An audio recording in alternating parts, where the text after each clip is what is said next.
Go ahead. Okay. The objectives today, the first one is to understand the elements of interpretive reading. The second one is to learn how to analyze a narrative and plan for effective interpretation. And finally, to learn and apply vocal technique that will aid in effectiveness of the reading. And it's 8 to 10 minutes. Martha Greene is a retired librarian who's been a Toastmaster for many years. Today she will be reading us a story. Help me welcome Martha to the lecture.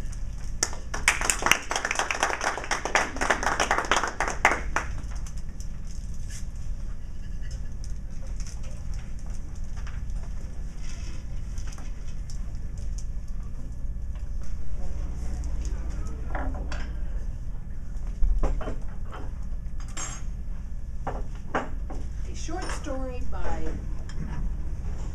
Greene. Greene was a British author. He was born in 1904. He died in 1991. He wrote novels, 2 autobiographies, travel books, plays, biographies, children's books, and many, many short stories. He uses irony and gentle humor to get his points across. Today I'll be reading With Elan, one of Greene's short stories, The Man Who Stole the Eiffel Tower. This is set in about 1957 in Paris. So sit back and relax while I read The Man Who Stole the Eiffel Tower. It was not so much the theft of the Eiffel Tower which caused me difficulty. It was putting it back before anyone noticed. The whole affair, though I say it myself, was beautifully organized. You could easily imagine what was entailed. A fleet of outsized lorries to carry the tower out to one of those quiet, flat fields you see on the way to Chantilly. There the tower could lie quite easily on its side. On the way out, on the misty autumn morning, there was very little traffic. And what traffic there was, I can only describe as humble. No one who tried to pass my 102 sixth-wheeled lorries noticed that the lorries were joined like beads by the chain of the tower. The private cars would pull out for a moment and attempt to pass, but when the drivers of the Fiats and Renault saw lorry after lorry stretching ahead of them, they simply gave up and followed the procession. On the other hand, I provided a wonderfully clear road for cars coming into Paris. For them, the long road from Chantilly was as good as a one-way street. They skimmed by and had no time to notice how the tower lay over the driving coach of every lorry with no interval between. The tower went out in a kind of sleeping berth, so many 100 meters long. I have a great affection for the tower, and it pleased me to see it after all those years of war and fog and rain and radar in repose. The first day it was there, I walked around it, occasionally touching a strut. The 4th floor looked a little uncomfortable where it bridged a mild and muddy tributary of the Seine, and I had it eased. Then I drove back to the original site. I was still nervous lest anybody should notice. The great concrete blocks stood there with nothing on them. They were so like tombs that somebody had already left a bunch of flowers addressed to the heroes of the resistance. Once a taxi drew up containing the last swallow of tourism, alighting there before swinging westward across the Atlantic at the approach of winter. He had a girl with him, and he staggered a little in his walk. He bent to look at the flowers and straightened himself with a flush on his well-shaven, powdered cheek. "She's memorial," he said. "Como?" asked the taxi driver. The girl said, "Chester, you said we could have lunch here." "There ain't no tower," the man said. "Como?" "What I mean to say is," he explained, waving his arms for emphasis, "you brought us to the wrong place." He made an effort. "Ici n'est pas le tour Eiffel." "Oui, ici." "Non, pas du tout. Ici, il n'est pas ça de manger." The driver got up and looked around. I felt a little nervous in case he noticed the absence of the tower. He got back into the cab and appealed to me sadly. "They continually change the names of the streets," he said. I spoke to him confidentially. "It's only lunch they want. Take them to the Tour d'Argent." Quite happily, they drove away, and that danger was over. Of course, there was always a risk that the employees might arouse public attention. But I had taken that into account. They were paid by the week, and what man or woman is fool enough to admit that his place of employment has ceased to exist?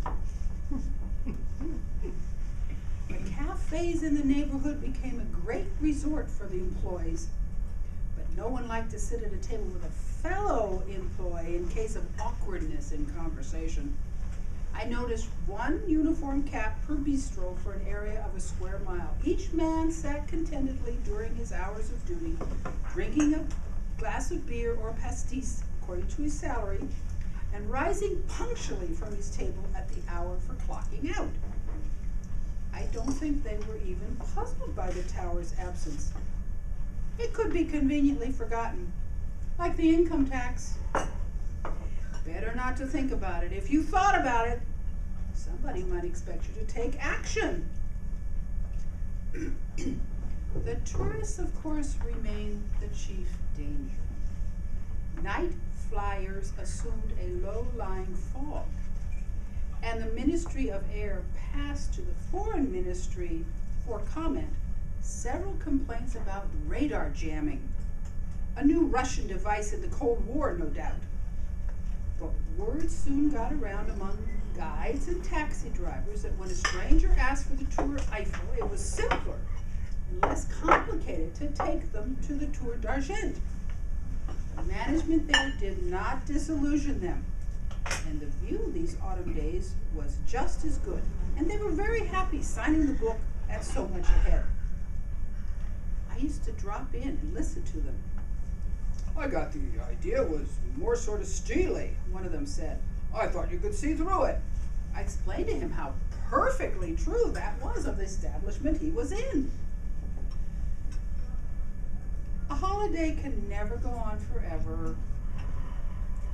And wandering round of a morning, putting a little spit and polish on the struts, I concluded that the tower must go back to work before its employees missed their wages. I could only hope that in the course of time it would find another like myself to give it a spell of country air. I assure him there is little risk involved. No one in Paris could admit that the tower was absent for 5 days unnoticed, any more than a lover can admit to himself that he had failed to notice the absence of his mistress. All the same, it was a tricky business to return to the tower and entailed a good deal of traffic diversion. To facilitate this, I had laid in from the theatrical costumiers uniforms of the police, the Gardes Mobiles, the Garde Républicaine, and the Académie Française. The diversions included a pugilist meeting, an Algerian riot, and a funeral oration for an obscure dramatic critic by a friend of mine dressed up as the Minister of Education. I say dressed up, but of course there was no necessity for him even to change his name, let alone his face, since no one remembered who this minister was in Monsieur Molier's cabinet. The tourists had the last word, and curiously enough, as I stood at the base of my beloved tower, which seemed to pirouette in the morning mist, it was the same American arriving in a taxi with the same girl. He took a quick look round and said, "It's not the Eiffel Tower. Comment?"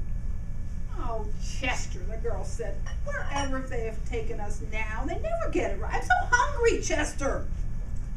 I've been just dreaming of that sol de liche we had." I said to the driver, "It's the Tour d'Argent they want," and watched them grind away. The wreath to the heroes of the resistance had withered, but I put one dry, discolored flower into my buttonhole and waved my farewell to the tower.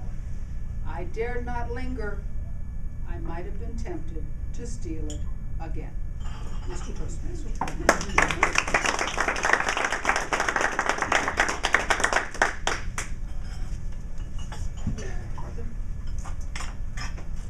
Our second speaker